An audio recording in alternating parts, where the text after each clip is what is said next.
यक्षमानो अश्वमेधेन ज्ञातिद्रोहजिहासया राजा लब्धधनो दध्यौ न अन्यत्र करदण्डयोः। यक्षमानो अश्वमेधेन जातिद्रोहजिहासया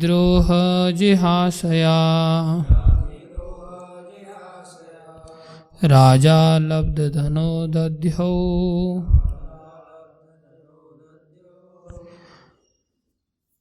न यत्र न अन्यत्र करदण्डयोः। कर्मदण्डयो नहीं करदण्डयो। यक्षमानो अश्वमेधेन ज्ञातिद्रोहजिहासया राजा लब्धधनो दध्यौ न अन्यत्र करदण्डयोः।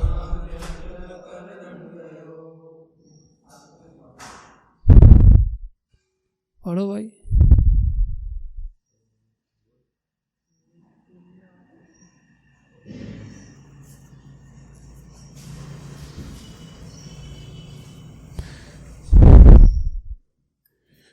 नहीं है कोई पढ़ने के लिए?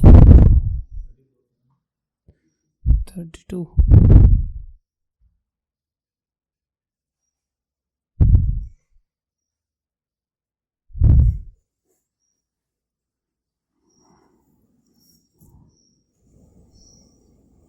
यक्षमानो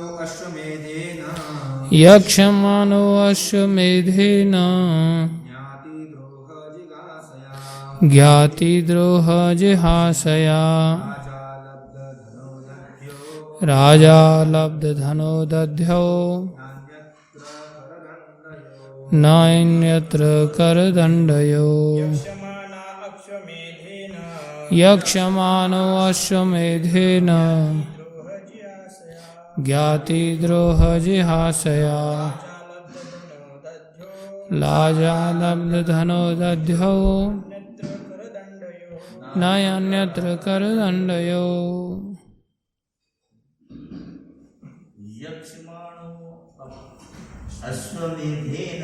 यक्षमानो अश्वमेधेन ज्ञातिद्रोहजिहासया राजा लब्धधनो दध्यौ नान्यत्र करदण्डयोः।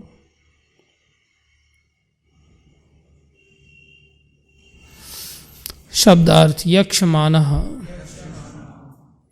संपन्न करने की इच्छा करते हुए, अश्वमेधेन अश्वमेध उत्सव द्वारा, ज्ञातिद्रोह स्वजनों से युद्ध, जिहासया मुक्त होने के लिए, राजा युधिष्ठिर लब्ध धनः कुछ धन प्राप्त करने के लिए, दध्यौ विचार किया, न अन्यत्र अन्यथा नहीं, करदण्डयो लगान तथा जुर्माना। अनुवाद। इसी समय राजा युधिष्ठिर स्वजनों से युद्ध करने के कारण किए गए पापों से मुक्ति पाने के लिए अश्वमेध यज्ञ करने पर विचार कर रहे थे, लेकिन उन्हें कुछ धन प्राप्त करने की चिंता सवार थी, क्योंकि लगान तथा जुर्माने से एकत्र कोष के अतिरिक्त और कोई धन संग्रह न था, तात्पर्य अर्चनीय, वंदनीय, प्रातः स्मरणीय, जगत गुरु श्रील प्रभुपाद जी द्वारा। श्रील प्रभुपाद की जय। जिस तरह ब्राह्मणों तथा विप्रों को राज्य की तरफ से कुछ आर्थिक सहायता का अधिकार मिला हुआ था, उसी तरह राज्य के कार्यकारी अध्यक्ष को अधिकार था कि वह नागरिकों से कर तथा जुर्माने एकत्र करे। कुरुक्षेत्र के युद्ध के पश्चात राजकोष खाली हो चुका था, अतएव कर तथा जुर्माना संग्रह के अलावा कोई अतिरिक्त निधि नहीं थी। ऐसा कोष केवल राज्य व्ययों के लिए ही पर्याप्त था और कोई निधि न होने से राजा चिंतित थे कि किसी अन्य विधि से वे अधिक धन प्राप्त करें जिससे अश्वमेध यज्ञ संपन्न हो सके। महाराज युधिष्ठिर इस यज्ञ को भीष्म देव के आदेशानुसार संपन्न करना चाह रहे थे। ओम ज्ञानम तिमिरन्धस्य ज्ञानञ्जनशलाकया चक्षुरुन्मीलितं येन तस्मै श्री गुरुवे नमः। श्री चैतन्य मनोभीष्टं स्थापितं येन भूतले स्वयं रूप कदा मह्यं ददाति स्वपदान्तिकम्। वन्देऽहं श्रीगुरु श्रीयुतापदकमलं श्रीगुरुन् वैष्णवांश श्रीरूपं साग्रजातं सहगना रघुनाथान्वितं तं सजीवं साद्वैतं सावधूतं परिजनसहितं कृष्णचैतन्यदेवं श्रीराधा कृष्णपदान् सहगण ललिता श्रीविशाखान्वितांश्च। हे कृष्ण करुणा सिंधो दीनबंधो जगत्पते गोपेश गोपीकांत श्रीराधाकांत नमस्तुते। तप्त कांचन गौरंगी राधे वृंदावनेश्वरी वृषभानुसुते देवी प्रणमामि हरिप्रिये। वाञ्छाकल्पतरुभ्यश्च कृपा सिन्धुभ्यैव च पतितानां पावनेभ्यो वैष्णवेभ्यो नमो नमः। जय श्री कृष्ण चैतन्य प्रभो नित्यानंदा श्री अद्वैत गदाधर शिवासादि गौर भक्तवृंद। हरे कृष्णा कृष्णा कृष्णा हरे हरे, हरे राम राम राम हरे हरे। हरे कृष्णा कृष्णा कृष्णा हरे हरे, हरे राम राम राम हरे। हरे कृष्णा कृष्णा कृष्णा हरे हरे, हरे राम राम राम हरे हरे। गुरुवे गौरचंद्राय राधिकाय तदालये कृष्णाय कृष्ण भक्ताय तद्भक्ताय नमो नमः।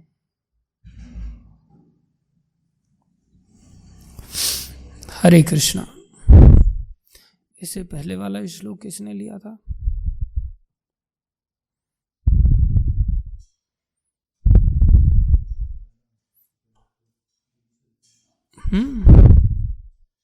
उसने लिया था लेक्चर।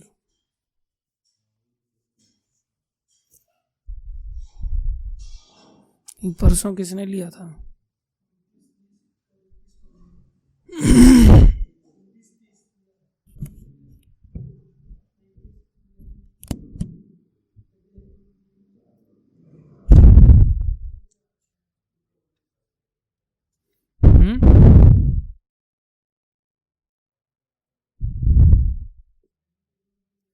कल तो प्रभुपाद जी का लेक्चर हुआ, परसों किसका हुआ था?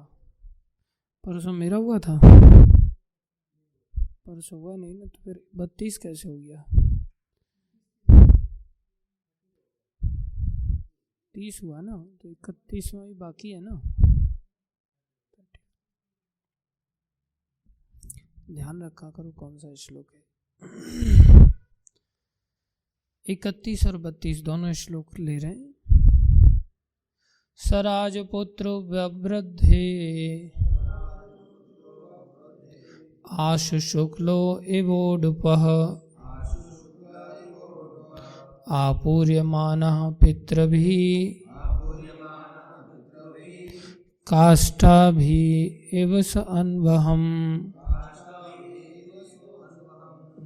सराजपुत्रो व्यवृद्धे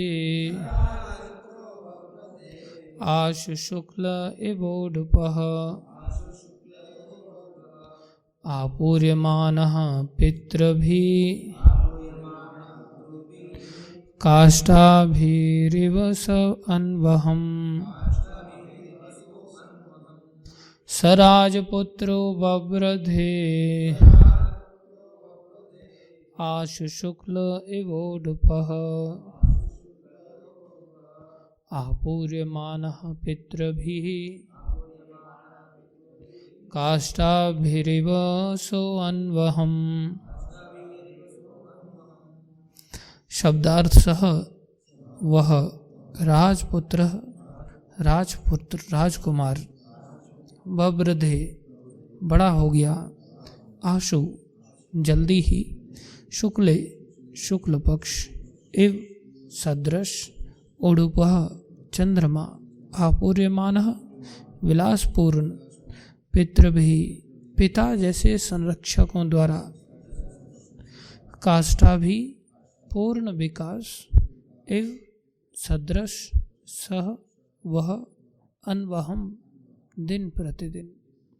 अनुवाद: जिस तरह शुक्ल पक्ष में चंद्रमा दिन प्रतिदिन बढ़ता जाता है, उसी तरह यह राजकुमार परीक्षित शीघ्र ही अपने संरक्षक पितामहों की देखरेख तथा सुख सुविधाओं के बीच तेजी से विकास करने लगा।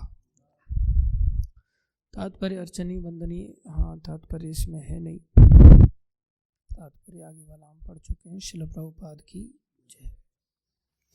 ओम अज्ञानं तिमिरन्धस्य ज्ञानञ्जनशलाकया चक्षुरुन्मीलितं येन तस्मै श्रीगुरुवे नमः। श्रीचैतन्यमनोभीष्टं स्थापितं येन भूतले स्वयं रूपकदा मह्यं ददाति स्वपदान्तिकम्। वन्देऽहं श्रीगुरु श्रीयुतापदकमलं श्रीगुरुन् वैष्णवांश्च। श्रीरूपं साग्रजातं सहगना रघुनाथान्वितं तं सजीवं साद्वैतं सावधूतं परिजनसहितं कृष्णचैतन्यदेवं श्रीराधाकृष्णपदान् सहगण ललिता श्रीविशाखान्वितांश्च। हे कृष्ण करुणा सिंधु दीनबंधो जगत्पते गोपेश गोपीकांत श्रीराधाकांत नमस्तुते। तप्त कांचन गौरंगी राधे वृंदावनेश्वरी वृषभानुसुते देवी प्रणमामि हरिप्रिये। वाञ्छाकल्पतरुभ्यश्च कृपा सिन्धुभ्यैव च पतितानां पावनेभ्यो वैष्णवेभ्यो नमो नमः। जय श्री कृष्ण चैतन्य प्रभो नित्यानंदा श्री अद्वैत गदाधर शिवासादि गौर भक्तवृंदा। हरे कृष्णा कृष्णा कृष्णा हरे हरे, हरे राम राम राम हरे हरे। हरे कृष्णा कृष्णा कृष्णा हरे हरे, हरे राम राम राम हरे हरे। हरे कृष्णा कृष्णा कृष्णा हरे हरे, हरे राम राम राम हरे हरे। गुरुवे गौरचंद्राय राधिकाय तदालये कृष्णाय कृष्ण भक्ताय तद्भक्ताय नमो नमः। हाँ भाई, क्या समझ में आया?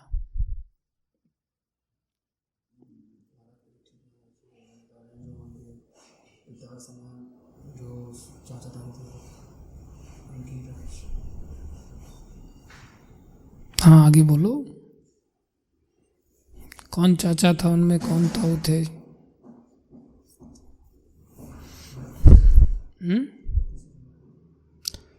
31वें श्लोक में 32वें में जिसमें से जो भी समझ में आया वो बताओ।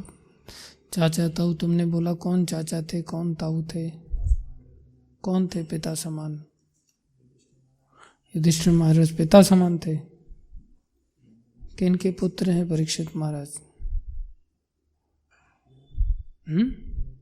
अभिमन्यु किनका पुत्र है? अर्जुन का। तो अर्जुन क्या लगे उनके? दादा। तो पिता समान हुए वो दादा समान हुए।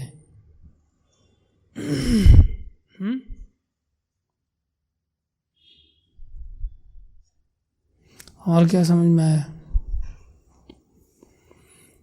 क्या हुआ उनका पिता समान होने के कारण?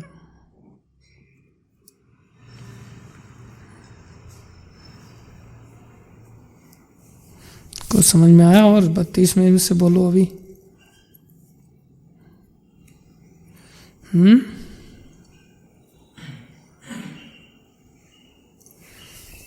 अरे बोल, 32 में से बोलो।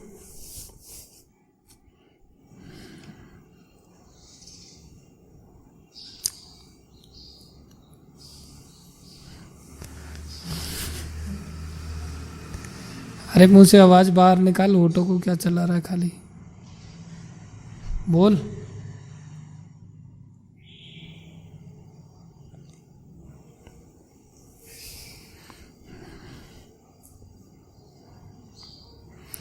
ध्यान किधर था तेरा?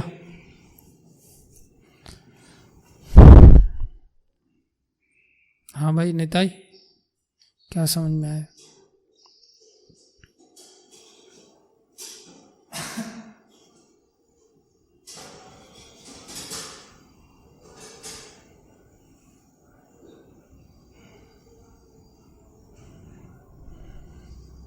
नेताई कुछ समझ में आया तो हाँ बोलो, नहीं समझ में आया तो ना बोलो। समय क्यों नष्ट कर रहे हो? कुछ समझ में आया?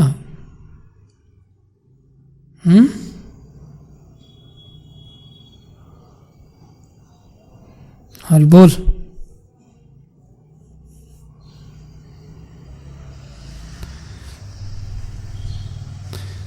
कुछ समझ में आया?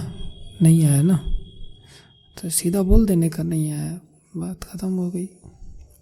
दूसरे का भी नंबर आना चाहिए ना, और भी लोग हैं। हाँ भाई नरसिंह प्रभु, क्या समझ में आया? महाभारत के युद्ध में युधिष्ठिर महाराज ने जो कौरवों को मारा था, पाप कर्म हुआ था, उससे उस चरित्र में अश्वमेध यज्ञ करके मेरे पाप कर्म से मुक्त हुए। तो जैसे ब्राह्मणों का कथा कीर्तन करके आजीविका चलते थे, वो कुछ भी दान में बैठाते थे, वैसे ही राजपूत क्षत्रिय लोगों को कर वगैरह लेके आजीविका चलाते थे।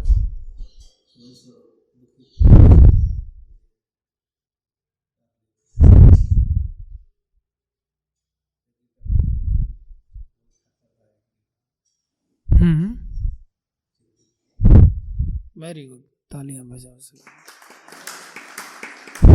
हाँ कपिल मुनि जी,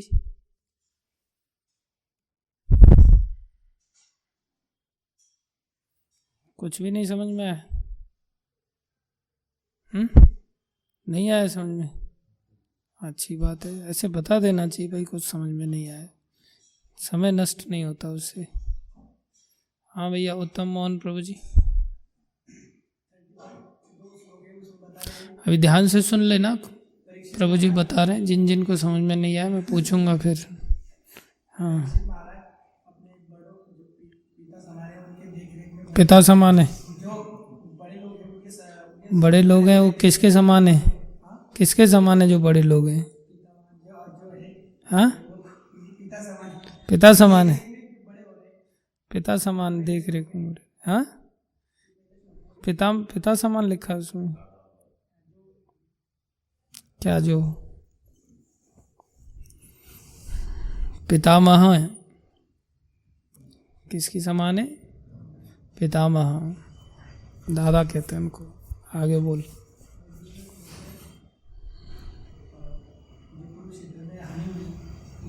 उससे पाप से मुक्ति करने के लिए पिता भीष्म युधिष्ठिर महाराज जी को यह अश्वमेध यज्ञ करने का बोल रहे हैं, पर उनके पास संग्रहित किया हुआ कर उतना ही बचा है।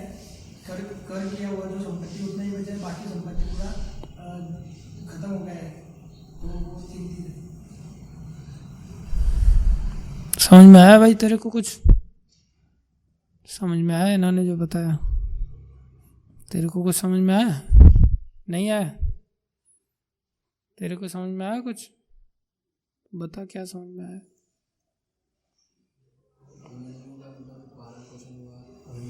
परीक्षित महाराज का पालन पोषण हुआ और पितामह और पिता समान जो लोग थे उनसे उनके सामने पोषण हुआ।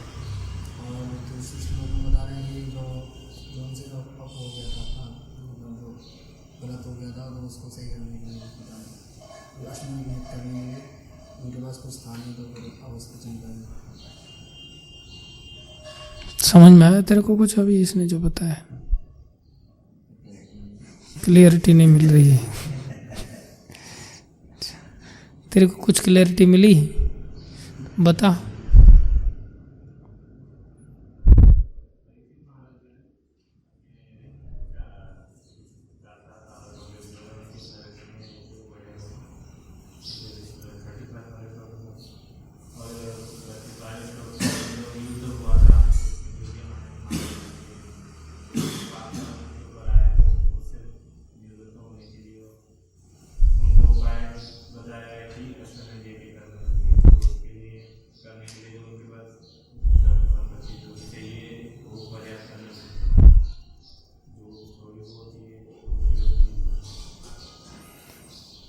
अच्छी बात है, तालियां बजाओ सभी से। जय राम जी की। समझ में आया कुछ? बताइए।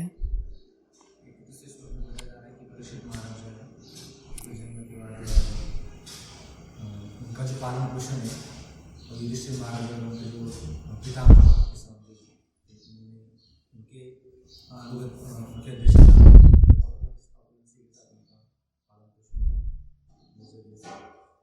और जो 32वां श्लोक है उसमें बताया जा रहा है कि युद्ध में जो कुछ हुआ तो कर्मों से उबरने के लिए विष्णु पितामह ने युधिष्ठिर महाराज को अश्वमेध यज्ञ करने के लिए बोला था, क्योंकि युधिष्ठिर महाराज को चिंता थी कि पाप से तो उनको एक और अश्वमेध यज्ञ तो करना चाहते थे, लेकिन उनको ये चिंता सता रही थी क्योंकि फंड्स केवल उतने थे जितने में केवल उनका जो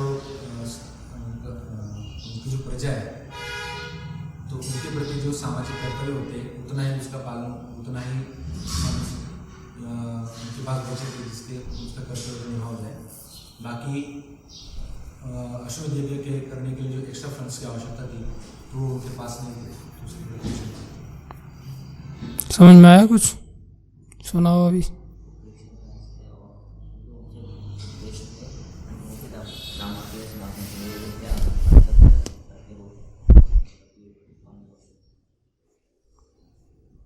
वेरी गुड।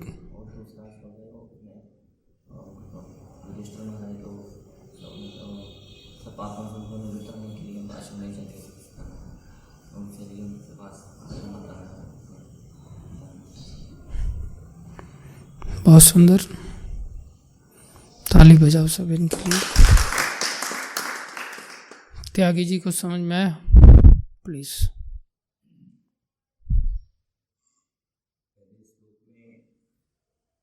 परीक्षित महाराज का जन्म हुआ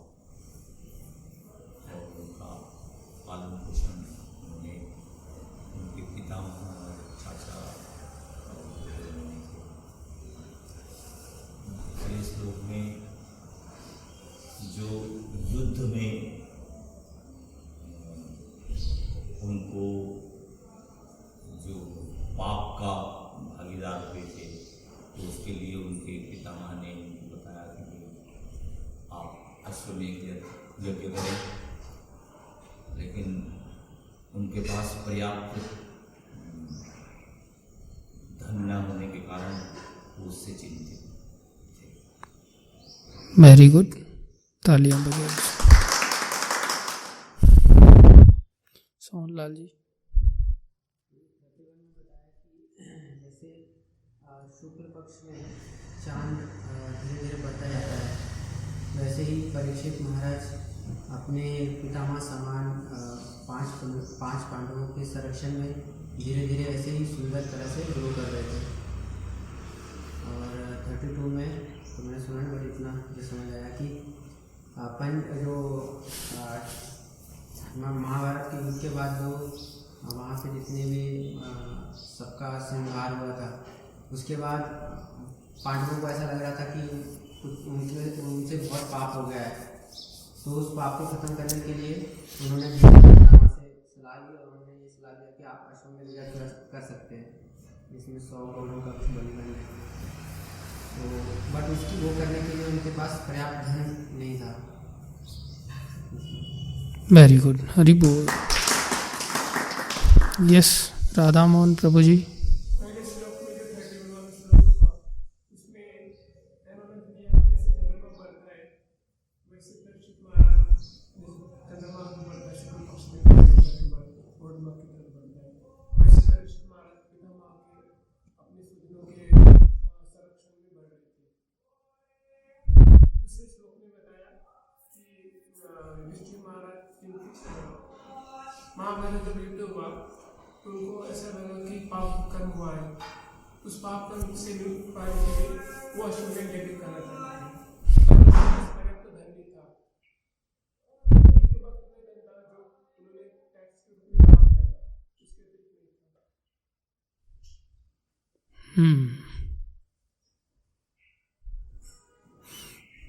अच्छी बात है, तालियां बजाइए सब। अनूप जी।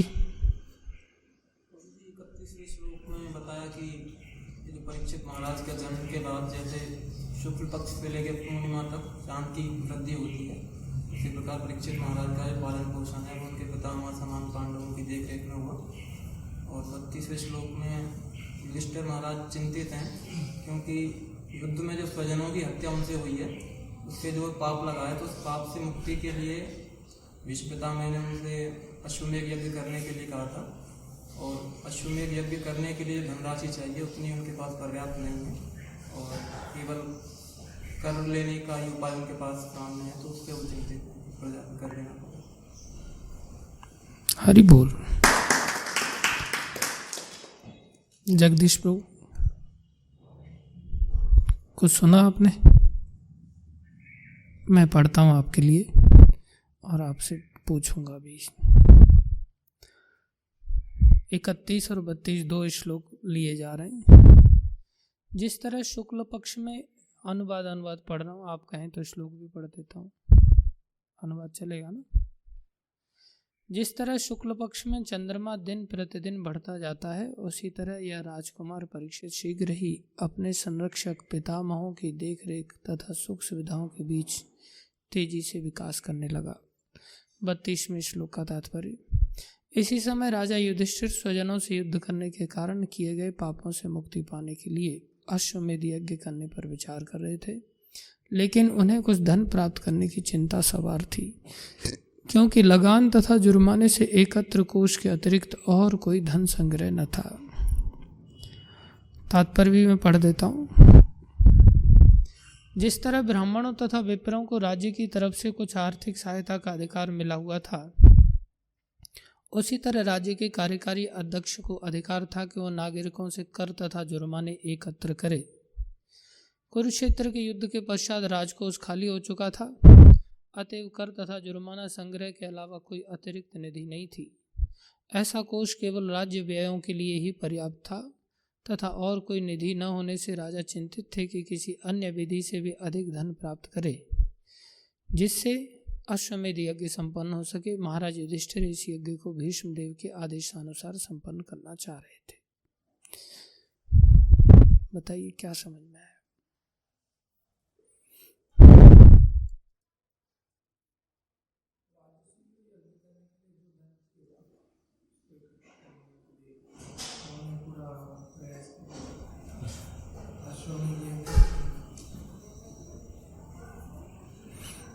और कुछ?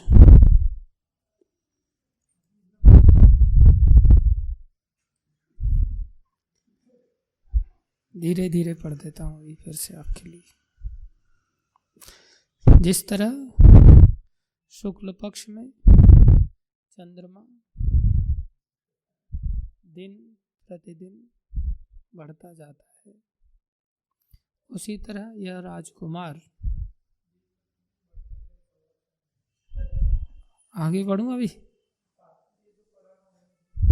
तात्पर्य पढ़ूं फिर से? हाँ क्या? अच्छा।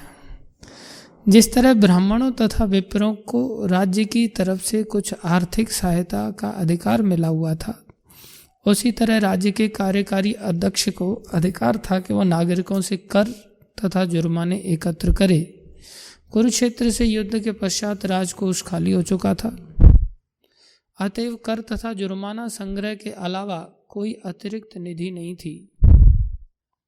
ऐसा कोष केवल राज्य व्ययों के लिए ही पर्याप्त था तथा और कोई निधि न होने से राजा चिंतित थे कि किसी अन्य विधि से भी अधिक धन प्राप्त करें जिससे अश्वमेध यज्ञ संपन्न हो सके। महाराज युधिष्ठिर इस यज्ञ को भीष्मदेव के आदेशानुसार संपन्न करना चाह रहे थे। बताएं।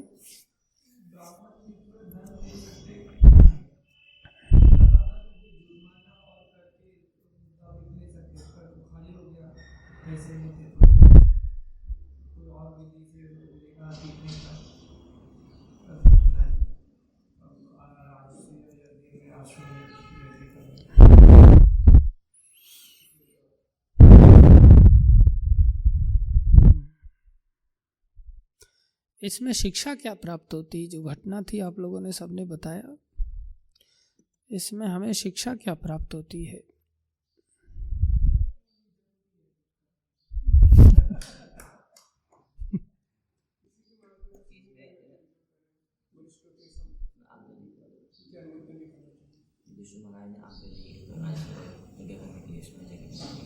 Very good. और कुछ? ये जो कर्म है उनको जो किए युद्ध के रूप में, तो उसी निवृत्ति की भी उनको चिंता है। तो हमको भी इस प्रकार से चिंता होनी चाहिए कि हमें कुछ पूर्व समय में अभी जो ऐसे कर्म है जो टोटली भक्ति युक्त नहीं है, तो उसका हमें कर्म बंधन भी लगेगा। उसका कर्म बंधन से अगर मुक्ति कैसे प्राप्ति करनी है, तो उसके लिए उपाय करना चाहिए शास्त्र और गुरुजनों से विशेष करके, और उस उपाय को करने के लिए हमेशा हमें चिंतित भी रहना चाहिए।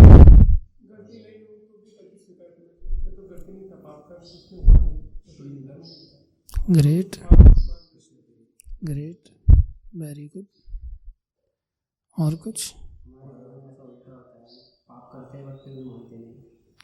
उसके लिए उन्होंने जो स्टेट बजट के लिए जो आवश्यक धन संग्रह हुआ था टैक्सेस और फाइन्स के माध्यम से, तो ऐसा नहीं कि उसको अपनी मतलब अश्वमेध यज्ञ में लगा दिया। उन्होंने स्टेट के लिए उसको रहने दिया, बाकी एक्स्ट्रा जो लग रहा था उसके लिए चिंतित। Very good. और कुछ?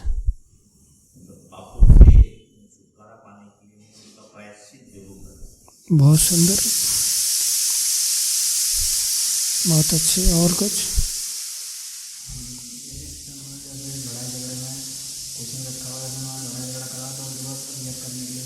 हाँ, बहुत अच्छे।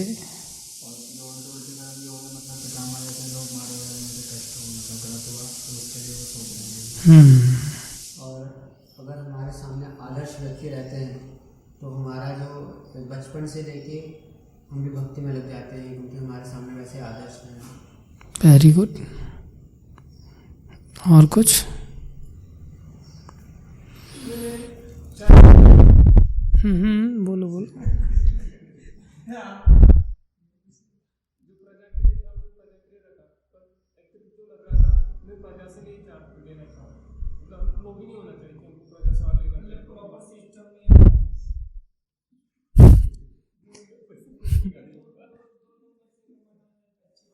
हाँ, वेरी गुड, बहुत अच्छी बात है। नरसिंह प्रभु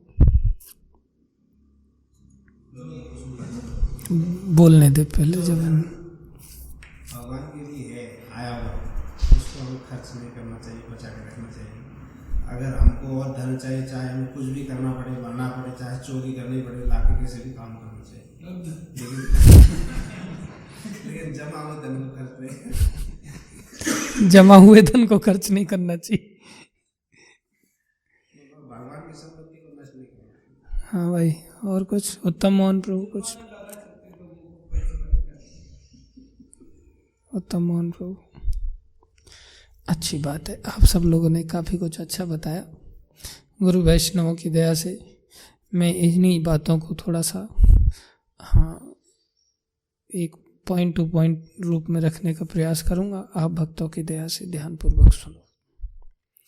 सबसे पहली बात जो यहाँ पर बात बता रहे हैं 31वें श्लोक में कि कैसे महाराज परीक्षित की वृद्धि हुई, सुख सुविधाओं के साथ हुई, देख रेख में हुई, पितामहों की देख रेख में हुई, चाचा ताऊ आदि कोई बचे नहीं थे। इसलिए जो लिखा है वैसा ही बोलना चाहिए, अपनी ओर से नहीं जोड़ना चाहिए। तो जो पितामह के रूप में स्वजन हैं उनके द्वारा उनका पालन पोषण हुआ।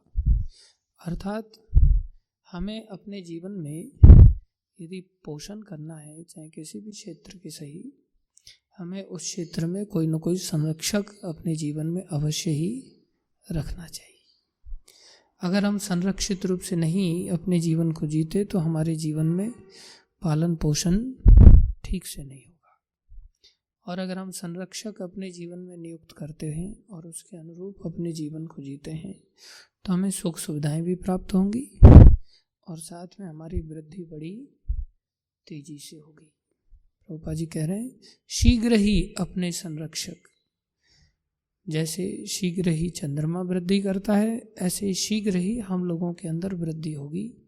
भक्ति में भी अगर हम आए हैं तो भक्ति में हमें बड़ी शीघ्र वृद्धि हो सकती है यदि हम गुरुजनों के अनुसार अपने जीवन को जीते हैं। लेकिन हम सभी एकदम से बड़े होना चाहते हैं, खुद से ही नहाना चाहते हैं, माँ नहलाना चाहते हैं, लेकिन नहीं खुद से नहाना चाहते हैं। ऐसी स्थिति में वो बालक फिर संरक्षित नहीं रह पाता। और कोई मार्ग हो या ना हो, भक्ति तो केवल और केवल संरक्षण में ही संपन्न हो सकती। भक्ति व्यक्तिगत प्रयास का कोई औचित्य इतना अधिक नहीं रखती। भक्ति तो नाम मात्र के व्यक्तिगत प्रयास का औचित्य रखती है। नाम मात्र का अर्थात उस व्यक्ति के अंदर कर्तृत्व अगर आ गया तो भक्ति भी उसका बाधक बन जाएगी। भक्ति से ही उसके अंदर एक अनर्थ पैदा हो जाएगा, उसको भक्ति जात अनर्थ कहते हैं, जो संसार में अन्य अनर्थों से भी कहीं ज़्यादा घातक होगा। जैसे भक्ति में भगवान की शरण में क्यों नहीं आ पाते हम लोग? अनर्थ के कारण। अनर्थ बाधा है। ऐसा अनर्थ 4 प्रकार से पैदा होते हैं। पहला अनर्थ पैदा होता है उसे पाप से पैदा होने वाला अनर्थ कहते हैं कि भाई, और वो छूटता नहीं, अनर्थ आसानी से जाता नहीं। जैसे कोई दारू पीने लग गया, गुटखा खाने लग गया, झूठ बोलने लग गया, उल्टा सीधा आहार खाने लग गया, घूमने फिरने लग गया, ये सब पाप वृत्तियां हैं। ये सब कैसी वृत्ति हैं? पाप वृत्ति हैं। मूवीज देखने लग गए, उल्टी सीधी इधर उधर चक्कर चलाने लग गए। अब इन्हें छोड़ने जाओ तो 4 लोग आपको समझाने के लिए आ जाएंगे कि क्या घास फूस खाओगे अभी जीवन में, प्रोटीन कहाँ से मिलेगा, है कि नहीं? जीवन में तेरे पास पैसा नहीं है तो मैं पिलाऊंगा तेरे को, तो ऐसे छोड़ कैसे सकता है? हमारा समाज है, तेरी क्या इज्जत रह जाएगी? लोग तेरे को कहेंगे कि बिल्ली हज को जा रही है, अर्थात चूहे खाते रहो। तो गलत काम के लिए भी बहुत सारे लोग समझाने के लिए आ जाएंगे हमें, और हमारे अनर्थ को छोड़ने नहीं देंगे। दूसरा अनर्थ है जो पुण्यों से पैदा होता है। किससे पैदा होता है? पुण्यों से। जिसमें सुंदर पत्नी आ जाए, बढ़िया सुंदर मकान प्राप्त हो जाए, बढ़िया उसके पास सुंदर शरीर प्राप्त हो जाए, रूप की सुंदरता आ जाए, अच्छी शिक्षा प्राप्त हो जाए, इन सब चीज़ों से उसको एक अहंकार पैदा हो जाता है और वो इन सब चीज़ों का भी त्याग नहीं कर सकता। जब पाप से पैदा होने वाले अनर्थों का त्याग नहीं कर पाता तो पुण्य से पैदा होने वाले अनर्थ कैसे छूटेंगे। जब पाप से पैदा होने वाले अनर्थों को छोड़ने जाता है तो मित्र बंधु इतने उसके इकट्ठे हो जाते हैं कि वो उसको छोड़ने नहीं देते। तो पुण्य से पैदा होने वाले अनर्थों को जब छोड़ेगा, उसको बोला जाए सुंदरता का मत अहंकार कर, तो वो सोचेगा ऐसा कैसे हो सकता है, सुंदरता मेरे को दी है तो मेरी तो कितनी सुंदर पत्नी से शादी हो सकती है, तो मैं तो इस सुंदर रूप को भोग सकता हूँ। तो उसको कोई अगर वो छोड़ना चाहेगा भगवान के लिए तो कोई छोड़ने देगा? कितने समझाने आएंगे उसको? सैकड़ों नहीं हजारों की तादाद में पहुंच जाएंगे उसको समझाने के लिए। समझ में आ रहा है? ऐसे ये सभी क्या है? माया का छुपा हुआ रूप है। ये सब क्या है? माया का छुपा हुआ रूप है। बुद्धिहीन व्यक्ति को वेश्यावृत्ति भी उसको अच्छी लग रही है। माया के कारण, बुद्धिहीनता के कारण माया का प्रभाव इतना हो गया कि बुद्धिहीनता के कारण उसको वो बात समझ में नहीं आ रही कि ये गलत है। समझ रहे हो? ऐसे ही पुण्यों से पैदा होने वाली जो वृत्तियां हैं, वो वृत्तियां भी उसको समझ में नहीं आएंगी। वो माया का और गहरा स्वरूप है। वो क्या है? माया का और गहरा स्वरूप है। वो और अधिक बड़े चढ़े भक्तों को ही समझ में आ सकता है। जैसे पृथु महाराज थे, उनके यहाँ 4 कुमार आगे बोले मैं आपको दक्षिणा में क्या दूं, ये राजपाट तो आपका ही थूका हुआ है, सेना आदि सब आपका उच्चिष्ट है, धरती आदि सब कुछ आपका थूका हुआ है, ये तो आपका है ही, पत्नी यहाँ आप ले लो, धन दौलत आप ले लो, सब कुछ आप ले लो, वो तो आपका है ही, मेरा है ही नहीं। वो मानते ही नहीं थे और हम लोग मानते हैं, अर्थात और फिर भी समझते हैं कि हम माया में नहीं, भगवान से दूर हैं। इसका मतलब बाई डिफॉल्ट माया में, भगवान की प्राप्ति नहीं मतलब माया में है। लेकिन बुद्धिहीनता इतनी नहीं है, थोड़ी बुद्धिमत्ता है, अर्थात पाप कर्म में नहीं लगे हैं, पुण्यों में लगे हैं। लेकिन पुण्यों के लिए माया और एक अलक्षित रूप से आती है, लीगल रूप से आती है। माया कैसे आती है? लीगल रूप से। तुम्हारा राइट है पत्नी को भोगने का, तुम्हारा राइट है औलाद पैदा करने का, तुम्हारा अधिकार है संपत्ति का, उसको छोड़ पाना कितना कठिन है। और ये अनर्थ है, पहले वाले अनर्थ से कहीं ज्यादा शक्तिशाली अनर्थ है। तीसरा अनर्थ है, उसको कहते हैं भक्ति से पैदा होने वाला अनर्थ। भक्ति से पैदा होने वाला जो अनर्थ है, उसमें व्यक्ति के वैष्णवता के रूप में अहंकार आता है, प्रतिष्ठा आती है, धन दौलत आता है, भोग्य पदार्थ आते हैं, और उस समय उसको अनर्थ मान ले। वो माया का और छुपा हुआ रूप है, समझ में ही नहीं आएगा, उसको समझ ही नहीं आएगा। कहेगी कोई औरत आकर के ये आपके लिए बादाम का हलवा लाई हूं मैं बना करके, मैं जानती हूँ आप खाते नहीं, ले चख लीजिए थोड़ा सा, और उस समय उसको अनर्थ समझ करके ना चखे। ऐसा हो सकता है? ऐसा समझ पाए कि माया है? हो सकता है? नहीं हो सकता। आप तो वैष्णव हैं, आप तो बड़े महान भक्त हैं भगवान के। उस समय आदमी को समझ में आए कि मैं वैष्णव नहीं। कोई कहे आपको कि आप तो गुरुदेव हैं, हम गुरु नहीं भी होते तो भी अपने आप को ज़्यादा नहीं तो शिक्षा गुरु तो मान ही लेते हैं, पथ प्रदर्शक गुरु मान ही लेते हैं। जबकि पहले गुरु हैं एक प्रकार से सृष्टि में ब्रह्मा जी, उनको नारद जी कहते हैं आप तो गुरु हैं। बोले दिमाग खराब हो गया तुम्हारा, माया कैसी प्रबल है भगवान की, तेरे को लग रहा है कि मैं गुरु हूँ और मेरे को लग रहा है कि हाँ मैं गुरु हूँ। बेटा ये माया बड़ी प्रबल है। भागवतम में भाषण देना बहुत सरल है, लेकिन इस अनर्थ से बचना कितना खतरनाक है। वही माया ऐसे छुपे हुए रूप में आती है कि हम उससे बच नहीं सकते। और हम अहंकार के शिकार हो जाते हैं। अहंकारी व्यक्ति ही भोक्ता हो सकता है, और भक्ति सेवा है। भोक्ता बन गया मतलब भक्त खत्म। और हम सेवक बन करके भोक्ता, ऐसे गहरे भोक्ता बन जाते हैं, और उसको कोई समझाए कि ये माया है, छोड़ इसको, तू। लाख लोग आ जाएंगे आपको समझाने के लिए, ये तेरे से चिढ़ रहा है, तेरी प्रगति से चिढ़ रहा है ये, इसलिए ये सब छुड़ाना चाहता है तेरे को।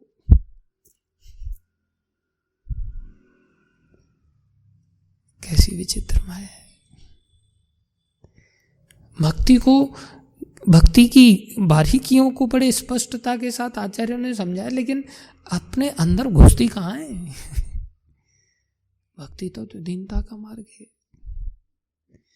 अहंकार तो इसमें बिल्कुल चलता ही नहीं। लेकिन यहाँ, और जितनी भक्ति वृद्धि होगी उतना ही अहंकार से हीन होगा वो, उतना ही दीनहीन होगा। महाप्रभु हैं, जाकर के चप्पलों के स्थान पर बैठे। हम बैठ सकते हैं क्या? स्थान ढूंढते हैं हम तो। जैसे जैसे प्रगति होती है भक्ति मार्ग में, तथाकथित प्रगति, वैसे वैसे हमारी तथाकथित पोस्ट पोजीशन, सुख सुविधाएं, सब चीज़ों की ओर आगे बढ़ते हैं। कितना दुर्लभ है माया को समझ पाना।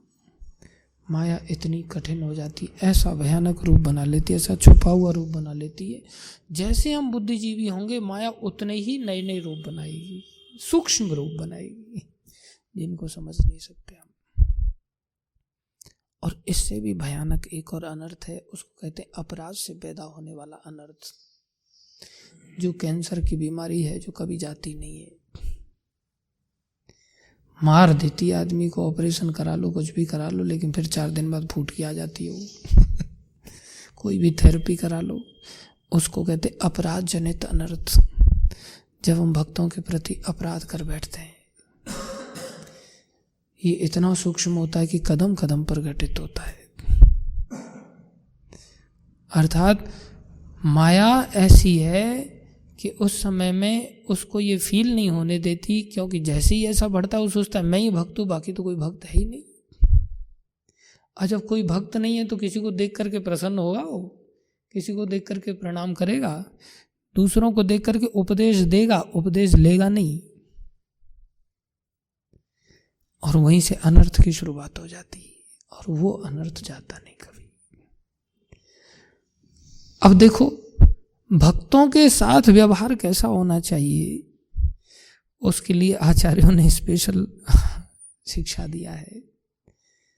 लेकिन हम कदम कदम पर उस अपराध को करते हैं, और उससे बचने का कोई उपाय ही नजर नहीं आता।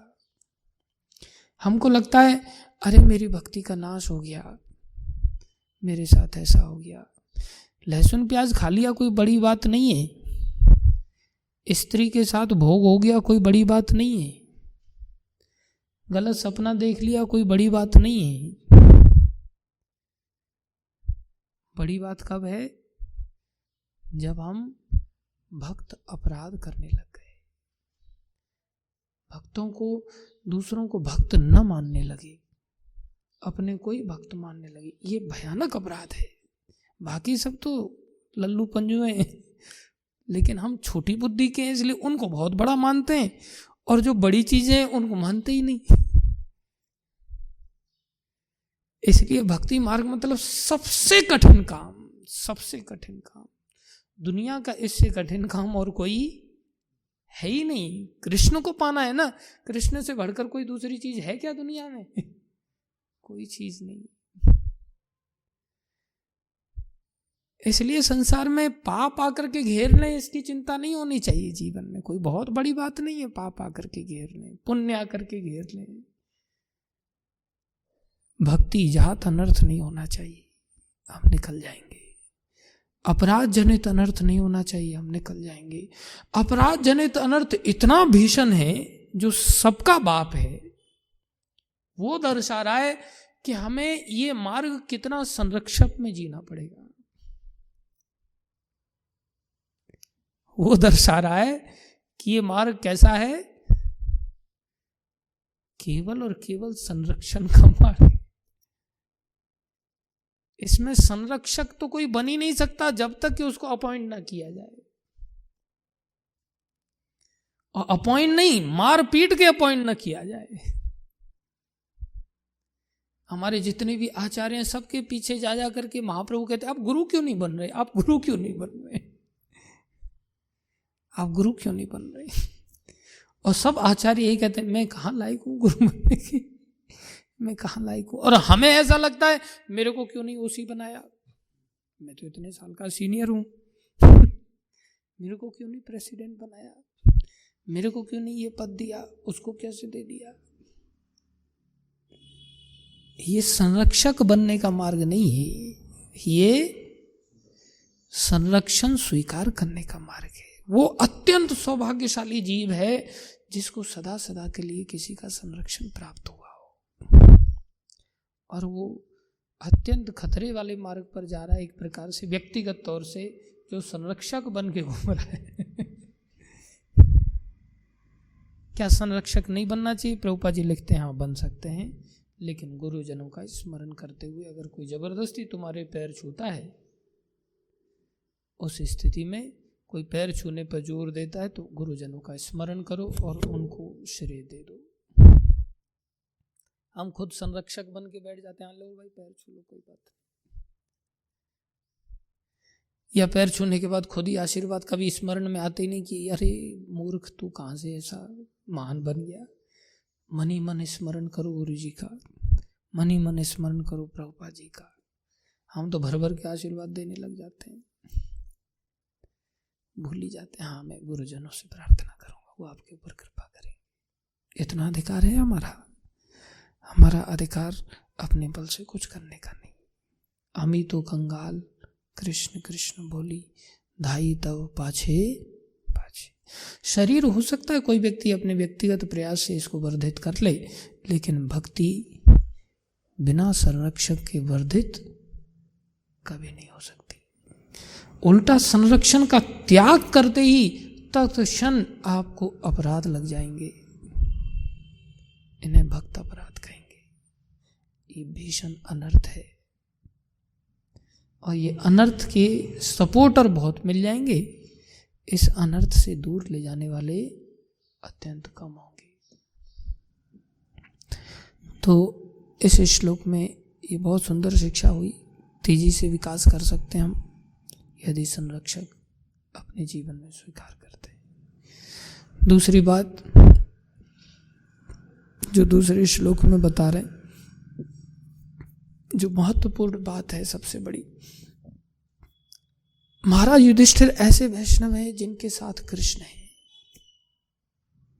जिनके कृष्ण शांति दूत बने हुए हैं, जिनके कृष्ण ड्राइवर बने हुए हैं, जिनकी यज्ञ में कृष्ण पत्तलें उठा रहे हैं, जिनके यज्ञ में कृष्ण अतिथियों के पैर धो रहे हैं महाराज युधिष्ठिर के आदेश पर, जिनके पैर स्वयं श्री कृष्ण छूते हैं, जिनके यज्ञ में शिव ब्रह्मा आदि सब आकर के बैठे हुए हैं, सारे देवी देवता बैठे हुए हैं, वो महाराज युधिष्ठिर क्या पापी हो सकते हैं? वो प्रिय परिकर हैं भगवान की, अनादि काल से साथ में रहने वाले हैं, और कैसी दीनता है, अपने आप को पापी समझ रहे हैं। हम भी सुन करके कई बार ऐसा सोच लेते हाँ युद्ध करने के कारण किए गए पापों से शायद उनको पाप लगे हैं। नहीं, सुखदेव गोस्वामी कह रहे हैं वो पापी नहीं है, वो पापों का स्वयं विचार कर रहे हैं कि मेरे को पाप लगे हैं। ऐसे महान भागवत वैष्णव जिनकी तुलना बृहद भागवतामृत में इतने विस्तार से की है, जिसमें कि शिव जी कह रहे हैं मैं तो वैष्णव हुई नहीं, ब्रह्मा जी कह रहे हैं मैं तो वैष्णव हुई नहीं, इंद्र कह रहे हैं मैं तो वैष्णव हुई नहीं, प्रहलाद कह रहे हैं मैं तो वैष्णव हुई नहीं, नारद जी कह रहे हैं मैं तो वैष्णव हुई। कौन है भैया वैष्णव? घूमते घामते पांडवों तक गाड़ी चली गई। काशी का राजा कह रहा है मैं कहां से वैष्णव हूं? दिमाग खराब हो गया तुम्हारा, तुम मुझे वैष्णव समझ रहे हो, रात दिन शालिग्राम की सेवा करता हो। और नारद जी ने उसको वैष्णव कहा तो चिढ़ गया वो, एक एक के ऊपर जाते जाते जाते जाते बोले वो वैष्णव वो वैष्णव वो वैष्णव। अंत में जाकर के पता चला अरे पांडव वैष्णव है, जो शिव ब्रह्मा आदि से भी बढ़कर हैं। शिव ब्रह्मा के आगे पीछे भगवान नहीं घूमते,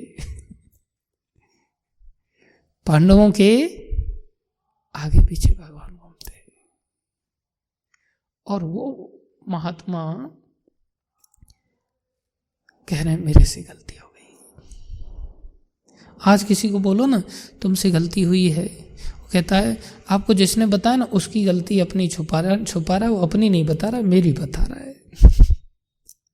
कोई स्वीकार करने के लिए तैयार नहीं होता। और भक्ति मार्ग ऐसा दीनता का मार्ग है जहाँ ये शिक्षा दे रहे हैं कि आपकी गलती नहीं है तो भी गलती स्वीकार करना। बहसबाजी जब तक है, एक्सप्लेनेशन जब तक है, भक्ति बहुत दूर है, दूर दूर तक नहीं। सब संसार में 4 दिन की चांदनी है, फिर अंधेरी रात है। कौन किसको पूछने वाला है, कौन किसको जानने वाला है, क्या बिल्डिंग, क्या नाम, क्या प्रतिष्ठा, कुछ भी नहीं रहने वाला है। रहेगा शाश्वत भक्ति के कारण। अगर हम भक्ति से कुछ करके जाएंगे तो हमारे जाने के बाद भी रहेगा, जैसे प्रभुपाद जी ने करके दिया और आज भी प्रभुपाद जी का यश फैला हुआ है। प्रभुपाद जी की टांग खींचने वाले कम नहीं थे,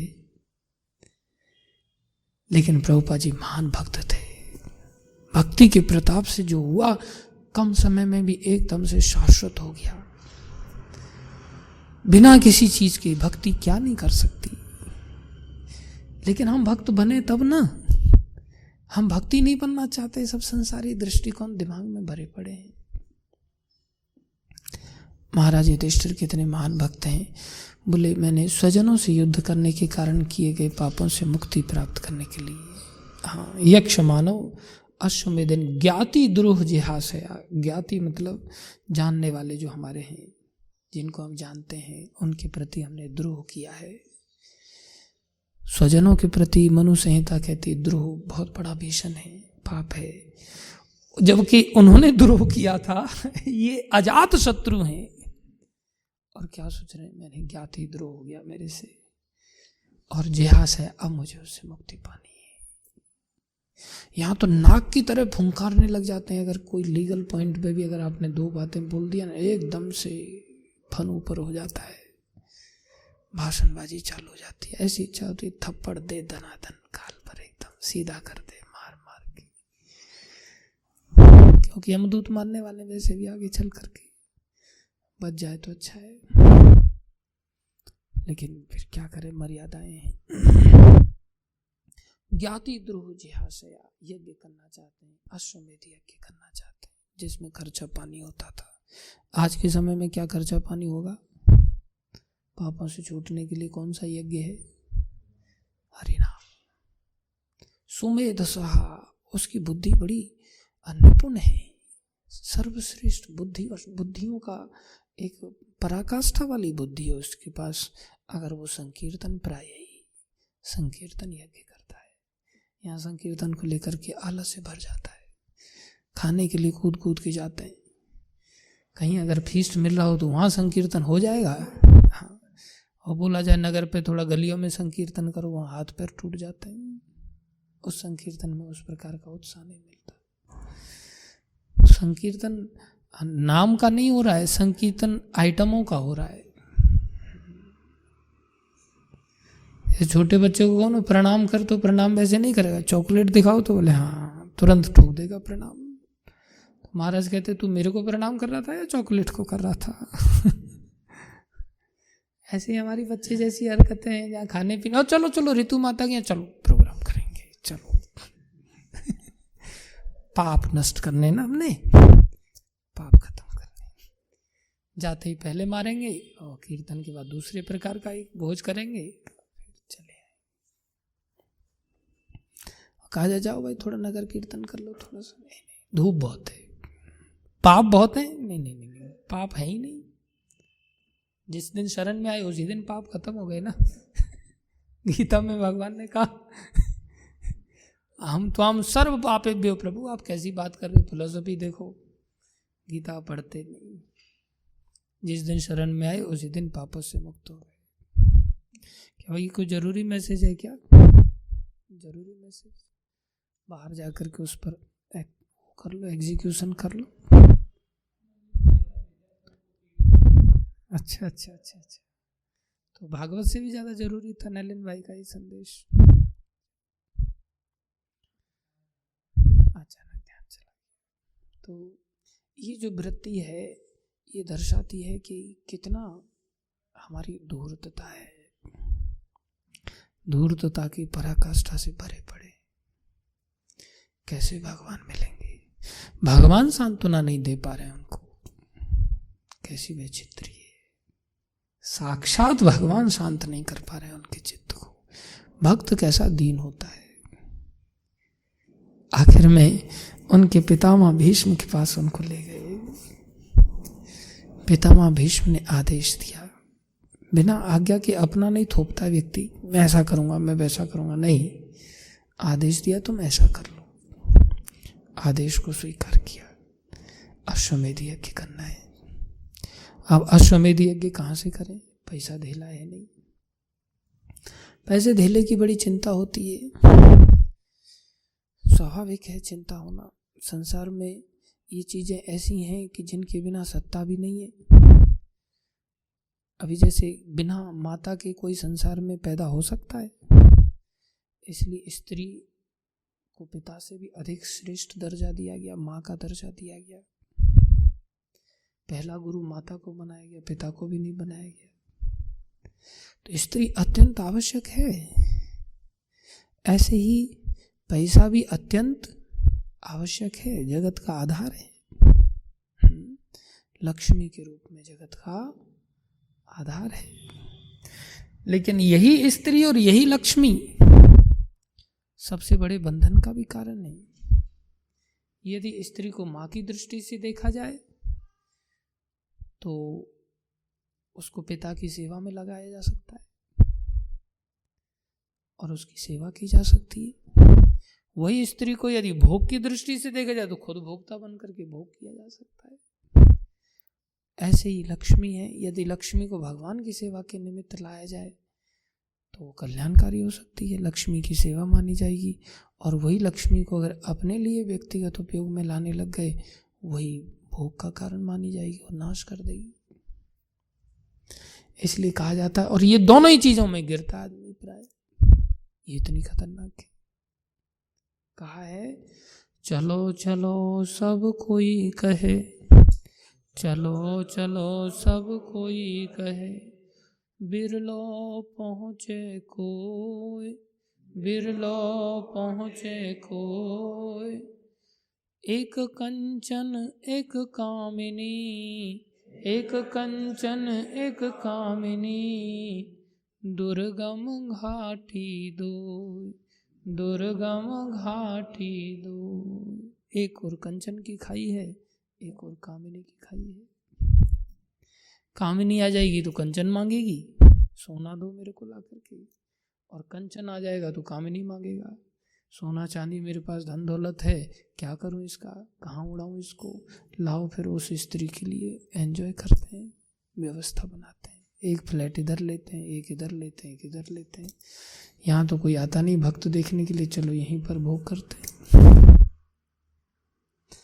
इसलिए ये दुर्गम घाटियां हैं, इनसे सदा ही विरत रहना चाहिए। इनके प्रति सम्मान अत्यंत आवश्यक है, लेकिन व्यक्तिगत रूप से भोग करने का अधिकार नहीं है। महाराज युधिष्ठिर राजा हैं, राजा को जिस पद्धति से ग्रहण करना चाहिए उन्होंने उस पद्धति से ग्रहण किया। कर लिए जा सकते हैं टैक्स के रूप में, और जो प्रॉपरली अगर कर नहीं देते, कुछ गलतियां करते हैं, प्रजा ठीक से नहीं चलती, उनको दंड के रूप में भी पैसा जुर्माने के रूप में लिया जा सकता है। तो उन्होंने जुर्माना और टैक्स दोनों रूप से पैसा इकट्ठा किया हुआ है, लेकिन वो उन्हीं लोगों के लिए है, होना यही चाहिए। तो उन्होंने उन्हीं लोगों, अब अपने पाप हैं, अब अपने पापों का मार्जन कैसे करें, उस धन को कैसे खर्च कर लें, नहीं किया उन्होंने उस धन को खर्च। जिस सिस्टम से आ रहा है धन, ठीक है, कई बार ऐसी परिस्थितियों में हम लोग भी फंस जाते हैं। चलो डेली निर्वाह के लिए तो धन आ रहा है, इतने मेंबर हैं, इतना धन आ रहा है, भक्ति मार्ग में भगवान की उतनी सेवा हो रही है। अब अचानक से कोई बड़ा काम करना है, बड़ा फेस्टिवल करना है, अब कहाँ से पैसा आए, चिंता सताती, प्रत्येक व्यक्ति को चिंता सताती। महाराज युधिष्ठिर हम जैसे बद्ध जीवों का आदर्श रख रहे हैं भाई धन की बड़ी चिंता है। एक और आचार्य कहते भगवान के प्रति समर्पण करो, धन से चीजें नहीं होती, दूसरी ओर धन की आवश्यकता भी है। तो ये बहुत बारीक लाइन होती है डिफरेंस कर पाना कि हम भगवान के ऊपर निर्भर हैं कार्य करने के लिए या धन के ऊपर निर्भर है। बहुत पतली लाइन होती है और ज्यादातर हम इन लाइनों में ही घूमते रहते हैं। जैसे ही थोड़ा दबाव पड़ता एकदम से लाइन कूद के धन के ऊपर समर्पित हो जाते हैं और जैसे ही थोड़ा काम चल जाता है फिर वहां सेटिस्फाइड हो नहीं पाते, संतुष्टि मिलती नहीं, फिर थोड़ी छलांग लगा करके भक्ति के अंदर आते हैं, कृष्ण के ऊपर निर्भर रहने के लिए आते हैं। फिर दबाव पड़ता है फिर भागते हैं उधर। भक्त ऐसे नहीं होते। अगर हमारे अंदर भक्ति है तो निश्चित रूप से धन सामने से आएगा। भक्ति बड़ी है, धन बड़ा नहीं। भगवान की शरणागति बड़ी है, धन बड़ा नहीं। प्रयत्न करना पड़ सकता है। धनंजय अर्जुन का नाम पड़ा लेकिन भगवत आज्ञा से विमुख होकर के धन इकट्ठा नहीं किया। कैसे धन इकट्ठा किया? भगवत आज्ञा के अधीन। उन राजाओं से जाकर के धन लिया जो राजा महाराज युधिष्ठिर के शासन को स्वीकार नहीं करते थे। उनके साथ युद्ध लड़े, उनको भोगों से विरत करने के लिए उनकी संपत्ति को भगवान की सेवा में लगाया। ऐसी जगह पर आप डाका भी डाल सकते हो, हरिपाल आदि इसके उदाहरण हैं। चोरी भी कर सकते हो, सब कुछ कर सकते हो, लेकिन आज्ञा के अंतर्गत। सबसे पहली आज्ञा वैष्णव बनने की है। हमें स्वयं वैष्णव बनना चाहिए जिससे हम कोई कार्य करने के लिए जाएंगे उस कार्य का दोष ना लग जाए हमारे ऊपर। हम दोष से तभी बचेंगे जब हम पूरी तरह से भगवान के चरणों में समर्पित होकर के कार्य करेंगे। यज्ञ जब हमारा सात्विक होगा जिसमें अफला आकांक्षी होंगे। अफला आकांक्षी मतलब मैं व्यक्तिगत रूप से कुछ मेरी व्यक्तिगत चाहती ही नहीं है, मैं तो जो कुछ कर रहा हूं एक आदेश के निमित्त कर रहा हूं। जब मैं आदेश के निमित्त करूंगा तो मैं जघन्य से जघन्य कर्म करने पर भी उसका पाप मुझे छुएगा नहीं। और अगर मैं आदेश का उल्लंघन करते हुए पुण्य कर्म भी करूंगा ना तो वो भी पुण्य जनित अनर्थ बन करके सामने खड़ा हो जाएगा। वो भगवान की भक्ति में आगे बढ़ने नहीं देगा और हमको लगेगा हम बहुत बड़ी भक्ति कर रहे हैं। कृष्ण के लिए भी प्रभुपाद जी मना करते हैं। कृष्ण के लिए पूर्ण समर्पण उसको कहते हैं। कृष्ण के लिए कोई व्यक्ति अर्पण करता है और कृष्ण की आज्ञा का उल्लंघन करता है, कृष्ण चेतना में अपने जीवन को नहीं जीता, प्रभुपाद जी उसको भक्ति नहीं मानते, पूर्ण भक्ति नहीं मानते। गीता में श्लोक है, सुंदर श्लोक है, आप सब लोग हमेशा के लिए इसको याद रखना।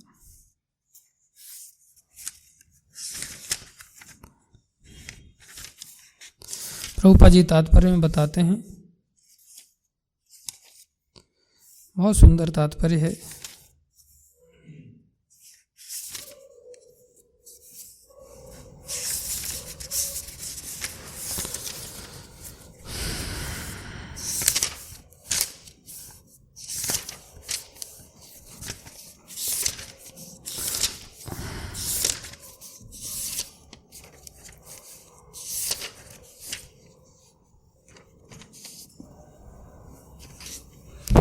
चेतसा सर्वकर्माणि मयि संन्यस्य मत्परः, गीता का 18वें अध्याय का 57वां श्लोक है।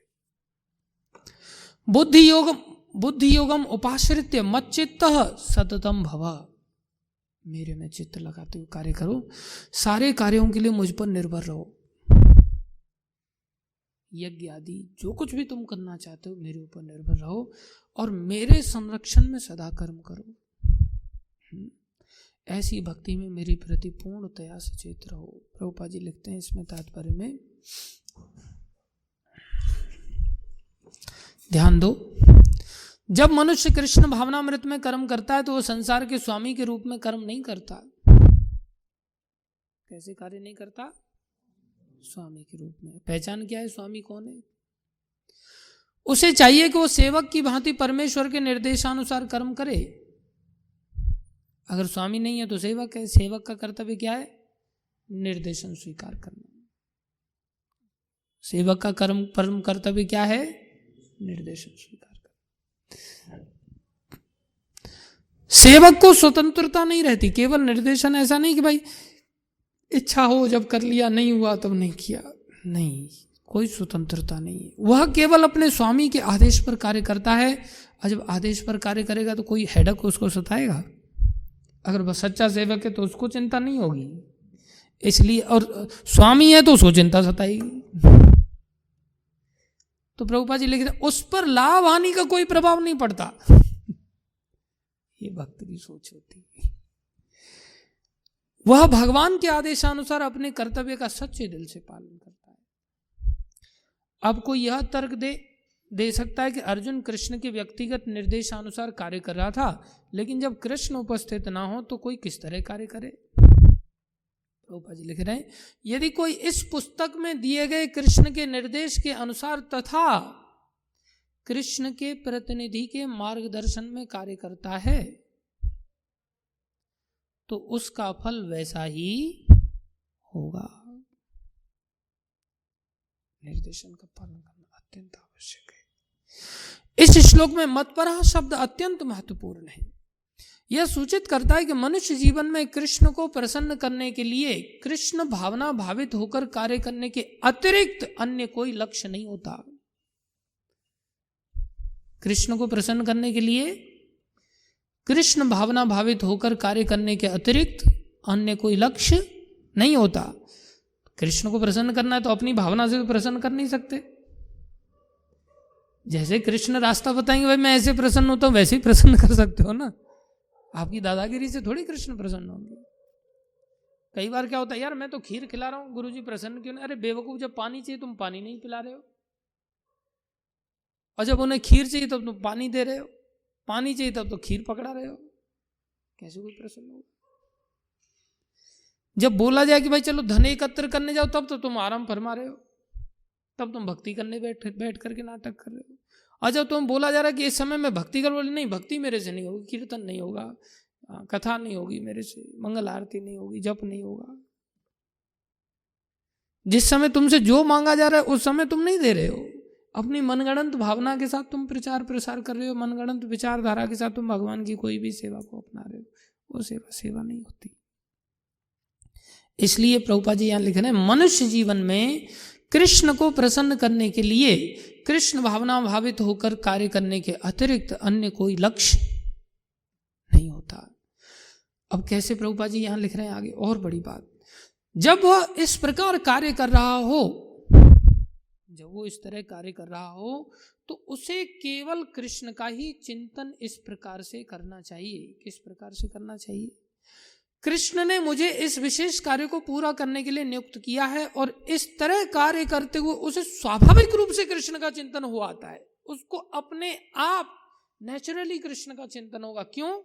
क्योंकि कृष्ण भावना भावित होकर के कृष्ण के लिए सच्ची रीति से काम कर रहा है। अब होता क्या है, हम अन्य चीजों का निरंतर चिंतन में आएंगे कार्य करते हुए भी, क्योंकि वो कार्य कृष्ण के लिए है ही नहीं। वो कार्य तो हमारी प्रतिष्ठा के लिए, वो कार्य तो हमारी मनमर्जी के कार्य के अनुसार चल रहा है। इसलिए अंत में हमें ही अपना ही चिंतन होगा, अपनी मान प्रतिष्ठा का चिंतन होगा। कृष्ण का चिंतन स्वाभाविक रूप से, सहज रूप से नहीं होगा। अब विचार करो, हम भजन करते हुए भी चिंतन कर पाते हैं क्या? जब भजन करते हुए ही चिंतन नहीं कर पाते तो कार्य करते हुए चिंतन कहां से होगा? जबकि प्रभुपाद जी कह रहे हैं, कार्य करते हुए भी उसको सहज चिंतन हुआ आता है, उसको चिंतन करने के लिए प्रयास नहीं करना पड़ता। क्यों? वास्तव में वो कार्य किसके लिए है? कृष्ण के लिए है। ऐसा सहज चिंतन जब कार्य में हो रहा है तो नाम में क्यों नहीं होगा? अन्य भक्ति की सीधी क्रियाओं में क्यों नहीं होगा? और सहज होगा। लेकिन होता इसलिए नहीं है क्योंकि उसका, प्रभुपाद जी आगे लिख रहे हैं, यही पूर्ण कृष्ण भावनामृत है। अब वो धन का चिंतन कर रहे हैं, ऐसा लग रहा है कि शायद ये कृष्ण चिंतन नहीं करते होंगे, लेकिन उस धन के पीछे भी लक्ष्य पूर्ण रूपेण पितामह भीष्म की आज्ञा है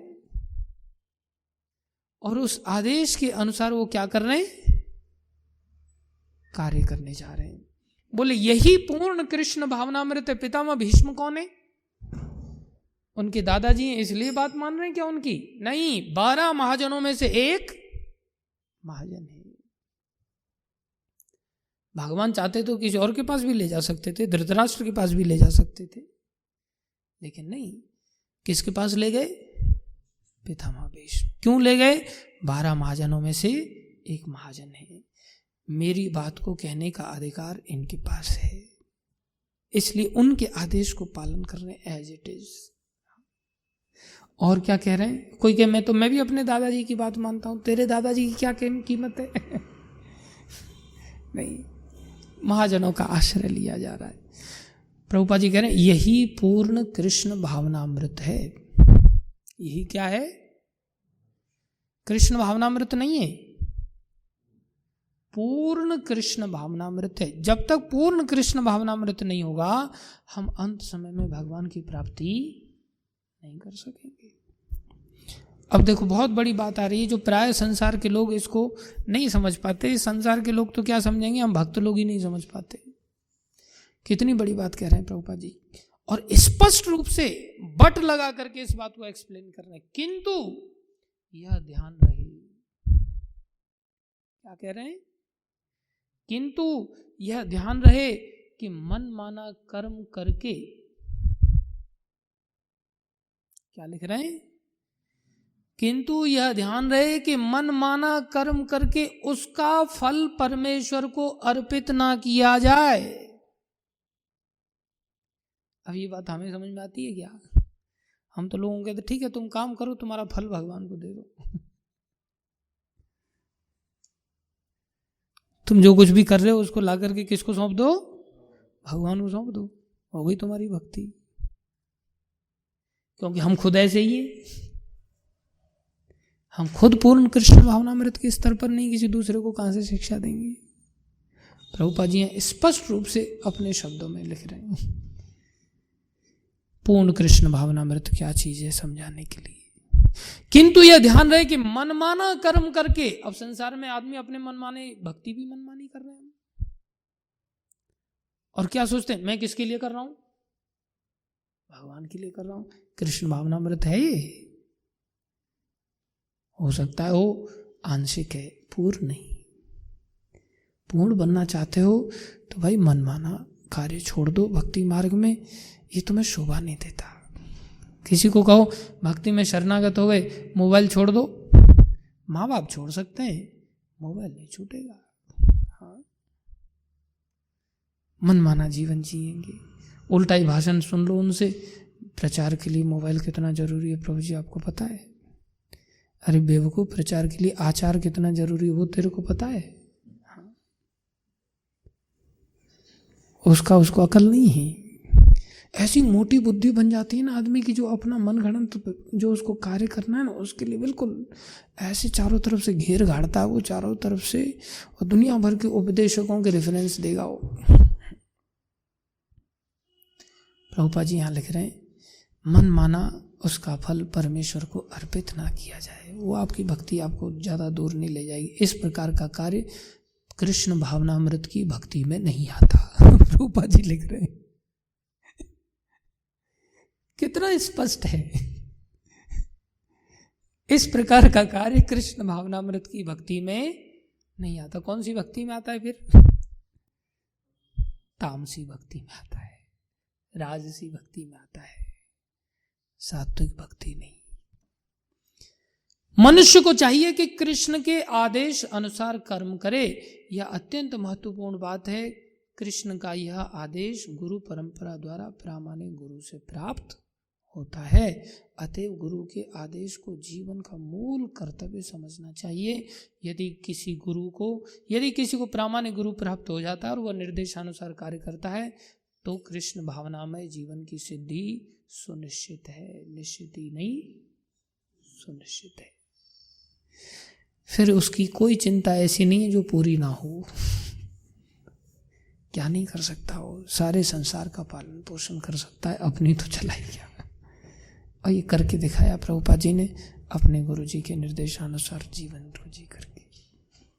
इसलिए जब हम निर्देशानुसार कार्य करते हैं, जैसा कि महाराज युधिष्ठिर पितामह भीष्म के आदेशानुसार कार्य कर रहे हैं, और उनको भी धन की आवश्यकता है, धन की आवश्यकता वास्तव में होती है, लेकिन धन बरसता है। फिर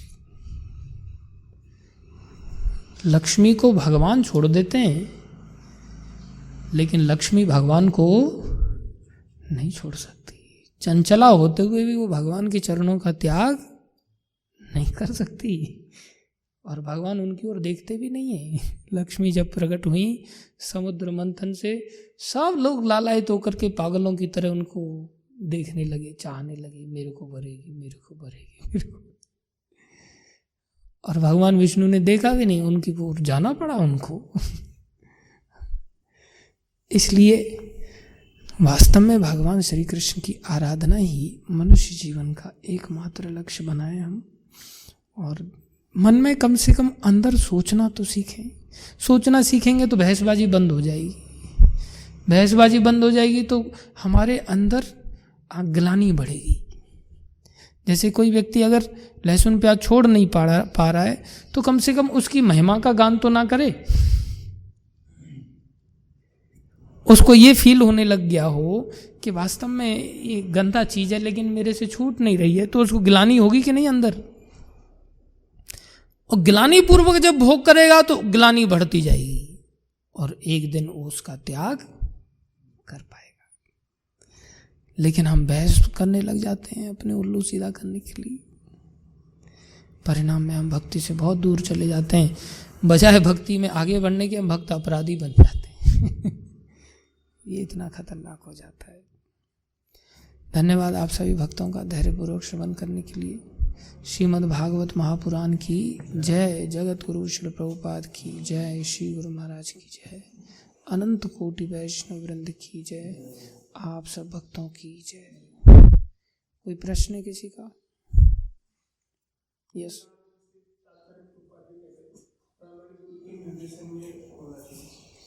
ऐसी स्थितियों को हमें ऐसा निर्देश नहीं मिला, ऐसी स्थिति नहीं है तो क्या करें? ऐसी स्थिति बनानी चाहिए जब नहीं है तो प्रामाणिक वैष्णवों को खोज करके उनका आश्रय लेते हुए उनके आश्रय में जीवन जीना चाहिए। प्रभुपाद जी ऐसी स्थिति का ऐसा भी कहते हैं कि जब कोई प्रामाणिक हमें नहीं नजर आता हो तो आचार्यों की जो वाणी है, प्रभुपाद जी की जैसे प्रामाणिक वैष्णव है उदाहरण के लिए, उन्होंने सारे संसार में कार्य करके दिखाया। तो अगर हम उनकी वाणी का सानिध्य करते हैं, उनके वचनानुसार अगर जीवन को जीते हैं, तो हम एक प्रामाणिक वैष्णव के अनुसार ही जीवन जी रहे हैं। उनके ग्रंथों को पढ़ने का मतलब है उनकी एसोसिएशन करना। लेकिन उसमें भी कोई ना कोई प्रत्यक्ष वैष्णव तो फिर भी लगता ही है, जो हमें समय समय पर निर्देशित करता है कि अभी तुम ऐसा करो, अभी तुम ऐसा करो, अभी तुम ऐसा करो। अन्यथा कई बार हमारे जीवन में फिर खिचड़ी बन जाती है। दूसरे शब्दों में जितनी डिग्री में हम प्रामाणिक बन जाएंगे ना, ऑनेस्टली जितना हम फॉलो करने के लिए इच्छुक बन जाएंगे कि वास्तव में मैं प्रामाणिक रीति से फॉलो करना चाहता हूँ, तो भगवान उसके लिए खोजने के लिए अवसर नहीं देते, उसके सामने ले जा करके खड़ा कर देते हैं। नारद जी को खड़ा किया था ध्रुव महाराज के सामने। तो हमारे अंदर ऐसी प्रामाणिक रीति से बर्निंग डिजायर होनी चाहिए। हम अपने आप अंदर झांक करके देखें हम कितना प्रामाणिक रीति से पालन करना चाहते हैं, है कि नहीं। हमें तो लोग किताबें खोल खोल के दिखाते हैं, देखो क्या लिखा है, और फिर भी हम इधर से सुनते इधर से निकाल देते हैं, और दृष्टिकोण क्या बन जाता है, हमें कोई प्रामाणिक मिल ही नहीं रहा है। ऐसा नहीं, हम प्रामाणिक रीति से फॉलोअर नहीं बनना चाहते। संत को मिले संत और ठग को मिले ठग। प्रामाणिक हम स्वयं बनना चाहें। और कोई प्रश्न है किसी का? यस। बहुत बार क्या होता है कि जैसे मतलब हमें हर स्टेप पे गाइडेंस नहीं मिल पाती। मतलब कभी हमको मतलब उस पर खुद भी कुछ स्टेप्स लेने पड़ते हैं, बट इस चीज़ को कैसे एनालाइज करें कि हम सही डायरेक्शन में जा रहे हैं, क्योंकि हम इवन शास्त्र में पढ़ते हैं तो उसमें भी हम अपने जितनी हमारी परसेप्शंस बनी हुई है ऑलरेडी, उसके अकॉर्डिंगली हम उन शास्त्रों को भी समझने की कोशिश करते हैं। हाँ, बहुत सुंदर प्रश्न है आपका। देखो, भक्ति मार्ग ऐसा है कि इसमें अगर कोई व्यक्ति अंदर से अपने आप में ये क्लियर रहता है कि मैं ये कार्य अपने मन मर्जी में नहीं करने की इच्छुक हूँ, मैं किसी निर्देशन में ये कार्य करने जा रहा हूँ, तो जब हम निर्देशन, ऐसा भी नहीं कि निर्देशन कदम कदम पर प्राप्त हो, जैसे प्रभुपाद जी को अपने गुरु महाराज से निर्देशन हर कदम पे तो प्राप्त नहीं हुआ। भगवान चेत गुरु के रूप में हम सबके हृदय में विराजमान हैं, जो अंदर से प्रेरणा देते ही हैं। और एक तात्पर्य में प्रभुपाद जी लिखते हैं कि कोई व्यक्ति अगर अंदर से जो आवाज़ आती है उसको ही अगर सुन ले तो भी वो कभी पथभ्रष्ट नहीं होगा। तो अंदर से तो कदम कदम पर हमें गाइडलाइंस मिलती हैं, ऐसा नहीं करो भाई, ऐसा नहीं करो भाई। कोई भी व्यक्ति सुबह नहीं उठ रहा हो मान लो, तो उसको सुबह में भी निर्देशन उसी समय मिलेगा अंदर से। मन कहेगा मत उठो, और अंदर से परमात्मा कहेंगे अरे उठना तो चाहिए यार। तो उस समय उस डायरेक्शन को मान लें तो अच्छी बात है, निश्चित रूप से उसका कल्याण होगा। लेकिन फिर भी बाहर से ही अगर कंक्लूजन के रूप में देखा जाए, और बाहर से अगर हमें गाइडलाइंस नहीं मिल रही है और हम निर्देशन का आश्रय लेकर के अगर चल रहे हैं और आंखें बंद करके चल रहे हैं, आंखें खोल के भी नहीं, आंखें बंद कर करके अगर चल रहे हैं, तो भी उसका पतन नहीं होगा, उसको निश्चित रूप से प्रगति होगी। गुरुजन यहाँ तक कहते हैं कि गुरु जनों में अगर हमारी निष्ठा है और हम आदेश का महत्व रखते हुए जीवन को जी रहे हैं, और उन्होंने बाई चांस अगर कुमार्ग का आदेश दे दिया, किसका आदेश दे दिया?